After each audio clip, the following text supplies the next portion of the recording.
بسم اللہ الرحمن الرحیم۔ اقوال ازری: آپ اپنی منزل پر کبھی نہیں پہنچ پائیں گے اگر آپ راستے میں بھونکنے والے ہر کتے کو پتھر ماریں گے۔ تاریخ کو آپ کے ماضی سے کوئی غرض نہیں، وہ کیسا اور کتنا شاندار گزرا ہے، وہ تو آپ کا حال دیکھ کر آپ کا مستقبل طے کرتی ہے، اور یہی قانون فطرت ہے۔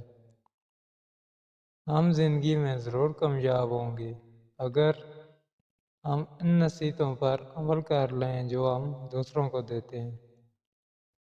پوری دنیا میں صرف ایک ہی شخص ہے جو آپ کی زندگی بدل سکتا ہے، اور وہ آپ خود ہیں۔ قابلیت اتنی بڑھاؤ کہ تمہیں ہرانے کے لیے کوششیں نہیں، سازشیں کرنی پڑیں۔ آپ اڑ نہیں سکتے تو دوڑ لگائیے، دوڑ نہیں سکتے تو تیز قدموں سے چلیں، تیز قدم نہیں اٹھا سکتے تو گھسیٹتے چلے جائیں، مگر کبھی رکے نہیں، ٹھہرے نہیں، کیونکہ زندگی مسلسل طریق کا نام ہے، جمود کا نہیں۔ اگر آپ دنیا میں کامیاب ہونا چاہتے ہیں تو پہلے ناکامی کا استقبال کرنے کا حوصلہ پیدا کریں۔ اگر راستہ خوبصورت ہے تو معلوم کرو کہ کس منزل کو جاتا ہے، لیکن اگر منزل خوبصورت ہے تو راستے کی پرواہ نہ کرو۔ ہر طوفان آپ کی زندگی کو تباہ کرنے کے لیے نہیں آتا، کچھ طوفان آپ کے راستے صاف کرنے کے لیے آتے ہیں۔ چمٹی اگر کسی راستے سے گزر رہی ہو اور آپ اس کے سامنے انگلی رکھتے ہیں تو وہ آپ کے انگلی اٹھانے کا انتظار نہیں کرے گی، بلکہ اپنا راستہ بدل کر اپنی منزل کی طرف چل پڑے گی۔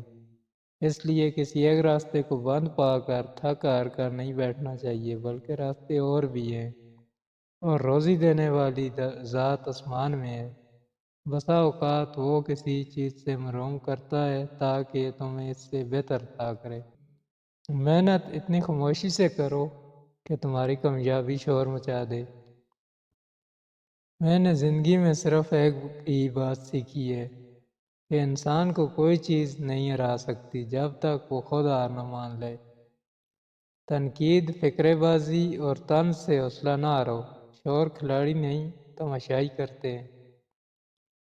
خواہش سے نہیں گرتے پھل جھولی میں، وقت کی شاخ کو میرے دوست ہلانا ہوگا۔